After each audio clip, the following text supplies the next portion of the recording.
Bizden vatanimizde bizim uruklarımız, atımız ulandı, anımız ulandı, babamız ulandı, mamız ulandı, peygamberlerimiz ulandı, urukta ahbalarımız ulandı.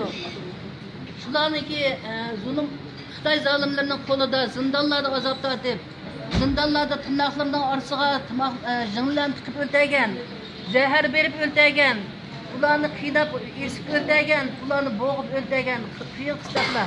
Yağan nerseni rastlayında kıynak kıstaklar öldürgen, roybat, şehitlerin roşerçeği bekişildi. Amin. Şularını Allah Teala şehit derecesinden berip bu dünyada cennetin firdevs cennetlerde yürgün hisbi elgesi Rabbim. Amin. Şulardan kalgan birer yerim hayat kalganlarga, ata anasıga, kom kırdaşga, uruk tutkan ahbalarga, bal cidden kalgan ballarga, tul kalgan ayallarga, tul kalgan erlerge, üzerine sabır kanat ata kılsa Rabbim. Şularını dilga sabır kanat ata kılıp, şu Xitaylar üçün, zalimlar üçün bir tamçı kıyını kalkıca, güreşke, güç, gayret, şicaat ata kılsa Rabbim. Amin. Şu amide kul degen hemmimizge ma, şu çet devletleri yaşavatkan, Kazakistan'da, Kırgızistan'da, Özbekistan'da hem yerde Uygurlar var. Şöyle yaşavatkan şuların evlatları, şuların urukları, şuların tukanları, şuların kumkendaşları mı? Allah Teala kuş kuvvet, şicaat, sabır kanat verip, şular için görüşke dilimizde düşmanlarga şu Xitay düşmanları katta şunda bir bizge bir adavet sağaysa ko'nglimizga.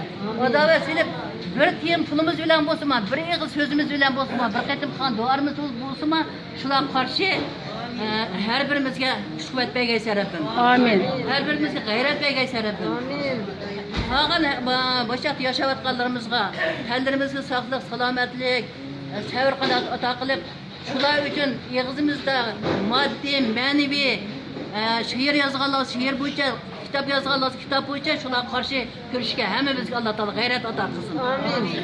La ilahe illallah erşana kılsın, la ilahe illallah Muhammed Resulullah, İyyâke ne'budu ve İyyâke nestaîn bi rahmike ya Erhamer Rahim. Bugün alamicin birde bir setkede vatanimizge